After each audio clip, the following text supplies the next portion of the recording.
si estamos en la universidad, si hacemos proyectos de transformación social, tenemos que creer que podemos sí transformar y cambiar el mundo.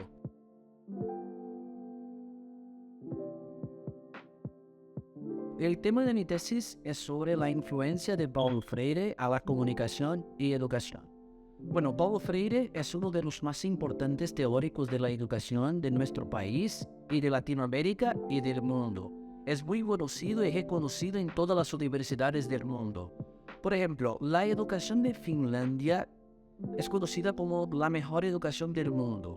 Yo sí he conocido Finlandia y cuando ahí llegué, la gente me dijo: Nardes, fíjate, la educación de Finlandia es conocida y reconocida del mundo todo justo por los contributos, las contribuciones de Paulo Freire, por sus conocimientos teóricos, por sus experiencias prácticas.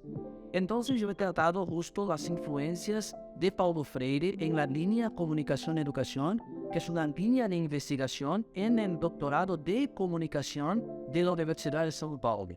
Justo decir cómo puede contribuir Paulo Freire para que los proyectos y los otros trabajos que hacemos nosotros con los niños, con los jóvenes, en las escuelas, con tecnologías, cómo podemos usar las tecnologías a partir de una experiencia social.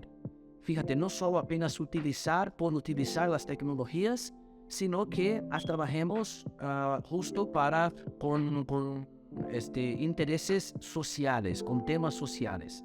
Entonces, Paulo Freire sí puede contribuir y nosotros ahí tratamos de trabajar en esta tesis doctoral sobre el tema de Paulo Freire y cómo puede ayudar sus libros, su obra, su vida en estos proyectos que hacemos nosotros en las escuelas públicas estatales y nacionales de Brasil. Bueno, ¿por qué seguir estudiando Paulo Freire? Es una pregunta muy interesante porque fíjate, lo que pasa es que Brasil acaba de vivir una crisis política internacionalmente conocida, ¿sí? Una crisis por dos políticos, sobre todo representantes de la derecha y de la izquierda. Acaba de salir del gobierno el presidente de la derecha y acaba de entrar ahora el presidente de la izquierda. Y bueno, lo que pasa es que el último presidente que tuvimos nosotros hizo mucho mal a nuestro país, sobre todo a lo que hizo Paulo Freire. Dijo él, por ejemplo, que Paulo Freire era un energúmeno. Bueno, una persona sin inteligencia, una persona que no hizo nada de bien, y no es lo que pasa.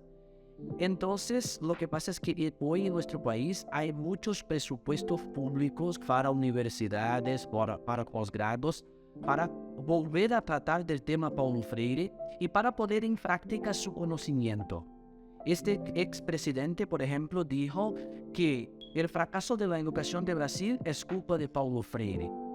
Bueno, pero nunca nuestra educación sí se ha organizado por los contributos, por las contribuciones de Paulo Freire, nunca.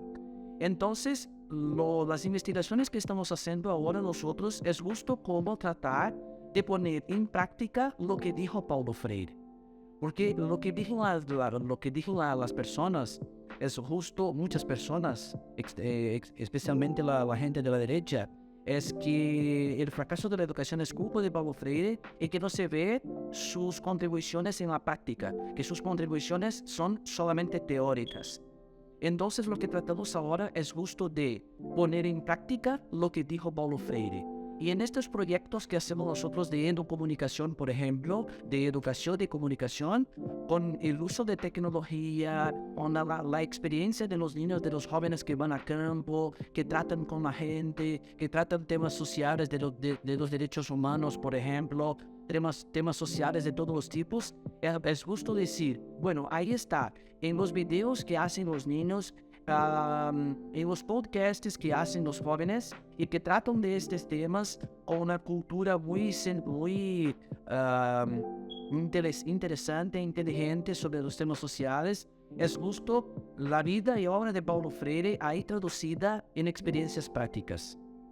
Entonces, por eso es importante seguir estudiando a Paulo Freire y sobre todo poner en la práctica lo que hizo él, lo que dijo él en su vida.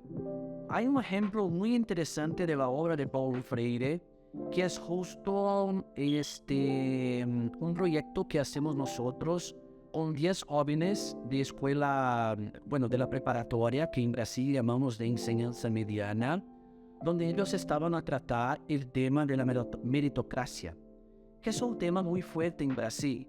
Es un tema muy interesante porque a la gente le gusta el tema de la meritocracia, de que, bueno, si quieres lograr alguna cosa, sí puedes lograr. Y nosotros sabemos que no es así, porque el contexto social, el contexto político donde viven los jóvenes, por ejemplo, no les ofrece oportunidades de hacerlo cosas mejores, de tener oportunidades de estudio, de trabajo. Bueno, entonces el concepto de meritocracia a nosotros que estudiamos en las ciencias sociales, a nosotros no nos gusta. Y ellos, los jóvenes, trataron de poner esto en un video. ¿Y cómo lo trataron?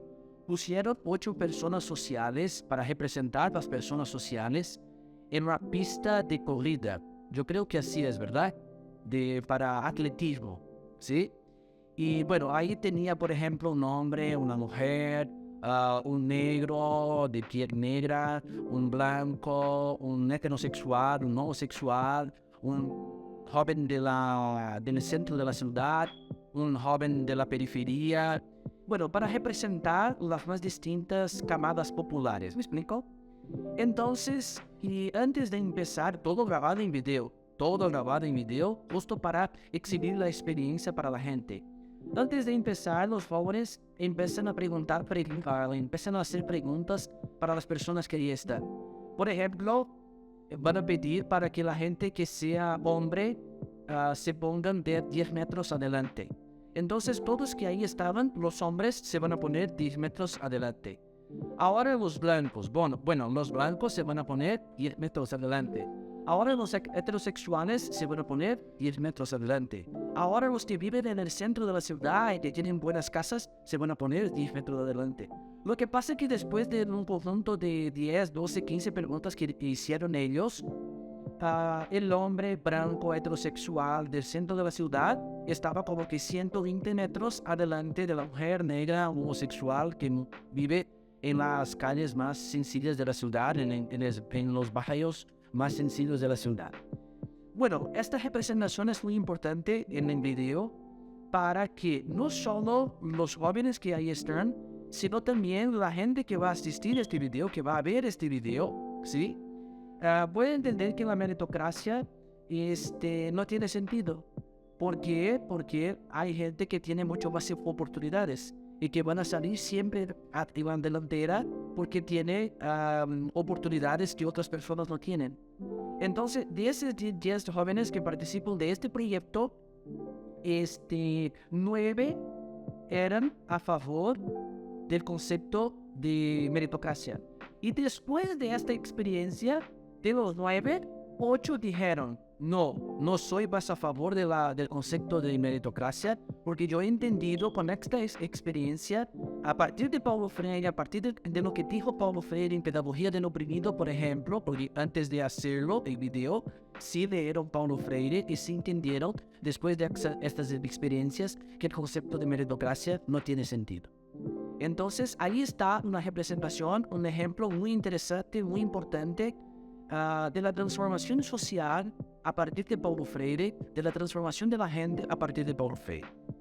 Bueno, Paulo Freire tiene muchas ideas, pero algunas más importantes. La más importante es el diálogo. Él dijo que el diálogo es lo más importante y que todo se puede arreglar con el diálogo. En las escuelas, en las empresas, en las universidades, en la vida social. Entonces, lo que he aprendido de Paulo Freire es justo platicar con la gente, dialogar con la gente, pero sobre todo escucharlas. Porque lo que pasa hoy es que nosotros queremos sí hablar, pero no queremos escuchar. Y lo que nos enseña Paulo Freire justo es escuchar. Escuchar toda la gente, escuchar también la gente que no tiene oportunidades, que viven en regiones más sencillas, que no tienen dinero, que no tiene importancia para el capitalismo, por ejemplo. Entonces, el diálogo es más importante. Yo he aprendido, sí he tratado en estas experiencias en Latinoamérica. Conozco casi todos los países de Latinoamérica, de Europa. Sí, he conocido por mucha gente, he tratado con mucha gente, he platicado con mucha gente de las universidades, gente importante, pero yo he aprendido mucho más en los movimientos sociales. Yo he aprendido mucho más al tratar con los niños, con los jóvenes. Yo he aprendido mucho más a tratar con la gente que no tiene dinero. Yo he aprendido a vivir, a ser una persona que entiende la gente, que entiende sus problemas, que entiende sus dificultades y que sí quiere transformar su realidad. Sí, no puedo transformar el mundo, pero puedo con amigos, con profesores, con estudiantes, con la gente, con los movimientos sociales y culturales transformar el mundo y tengo que hacer mi parte. Entonces el diálogo es el más importante. Hay que tratar y hay que platicar con la gente. Después, el otro aprendizaje importante de Paulo Freire es justo la esperanza. La esperanza de cambiar el mundo. Si estamos en la universidad, si hacemos proyectos de transformación social, tenemos que creer que podemos sí transformar y cambiar el mundo. Si perdemos el interés de cambiar el mundo, no hay sentido de venir para la universidad, no hay sentido de hacer proyectos, no hay sentido ni siquiera de vivir, porque estamos ahí para transformar el mundo, para hacer nuestra parte, para que el mundo se torne, se cambie para un mundo más justo, más igual, que toda la gente tenga oportunidades, ¿sí? Entonces la esperanza es otro aprendizaje de Paulo Freire. Y bueno, hay otros muchos, pero el otro que puedo decir ahora es justo sobre la importancia de la educación, de que los gobiernos municipales, estatales, nacionales, tienen que invertir mucho más en educación, porque es por la educación que vamos a cambiar el mundo. Hay presidentes, hay gobernantes que sí quieren invertir el dinero público, como por ejemplo lo que pasó en Brasil en los últimos 4 años, que quieren invertir por ejemplo, en seguridad pública. Sí hay que invertir en seguridad pública, sí hay que invertir en salud, pero si hay presupuestos públicos en educación, todo lo demás se arregla a los pocos. ¿Sí? Entonces, las experiencias de los países más ricos del mundo son experiencias justo de educación. De experiencias exitosas de educación, que cambiaron el país por la educación. Hay países del mundo, por ejemplo, que no tienen cárcel, por ejemplo. En Finlandia casi no hay cárcel. ¿Por qué?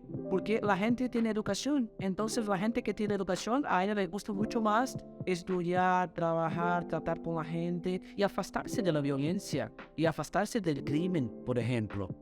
Entonces, el aprendizaje tercero importante de Paulo Freire es justo invertir en educación. En nuestro país, ayer, hace pocos días que tuvimos el anuncio del nuevo presidente de presupuestos públicos para maestrías y doctorados.